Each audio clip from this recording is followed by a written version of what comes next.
work on my regular bench.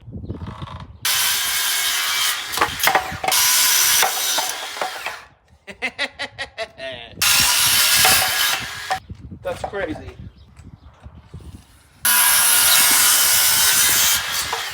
I'm really pushing my luck with this one. This is so not going to be square. The first one's in!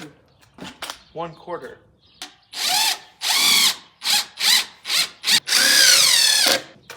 A wobbly. Just trace that.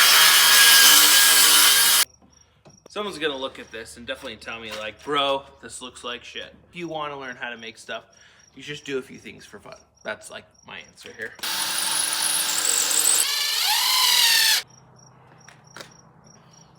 I feel like stoked that this has turned out this way. So hobbyism continues to be the best thing you can do. I made it in less than 2 hours. Made a bench.